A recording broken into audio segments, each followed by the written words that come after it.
সংঘাত থেকে সম্পদ শুনতে অদ্ভুত লাগলেও ডেটা কিন্তু বেশ ইন্টারেস্টিং। ওয়ারেন বাফেটের কথাটাই ভাবুন, এমন অ্যাসেট যা নিজে থেকেই কাজ করে, যেমন ডিফেন্স স্টক।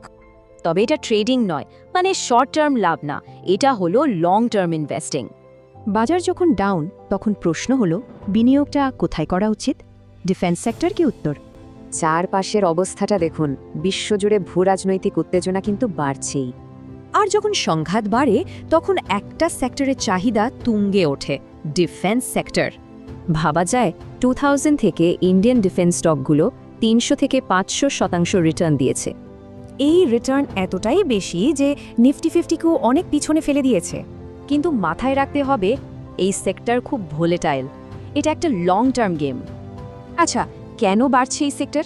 কারণ ভারত তার ডিফেন্স বাজেট দ্বিগুণেরও বেশি করেছে। বাজেটটা 2.5 লক্ষ কোটি থেকে বেড়ে এখন 6 লক্ষ কোটিরও বেশি। এই বিপুল খরচের পিছনে আছে সরকারের একটা স্পষ্ট স্ট্র্যাটেজি, আত্মনির্ভরতা আর রপ্তানি। মানে এটা শুধু একটা সেক্টরাল ফোকাস নয়, এটা একটা ন্যাশনাল স্ট্র্যাটেজিক প্ল্যান। সমস্যা হলো এত কোম্পানির মধ্যে কোনটা ভালো সেটা বাছাটা খুব কঠিন আর রিস্কিও। এর সহজ সমাধান হলো একটা স্টক না কিনে পুরো সেক্টরটাতেই বিনিয়োগ করা।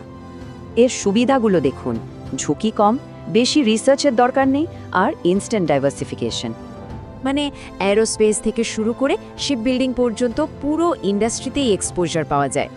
ফান্ড বাছার সময় দেখবেন এক্সপেন্স রেশিও, এটা ফান্ডের ফি, তাই যত কম হয় তত ভালো। যেমন access, Nifty, India defence ETF এর মতো ফান্ডগুলো এই সেক্টরকে ট্র্যাক করে। আর একটা কথা, কোনো দেশই তার ডিফেন্স বাজেটকে শেষ প্রায়োরিটি হিসেবে কাটছাট করে না। তাহলে প্রশ্নটা থেকেই যায়, ভবিষ্যতের সম্পদ কি সত্যি বিশ্বব্যাপী সংঘাতের ওপর তৈরি হচ্ছে?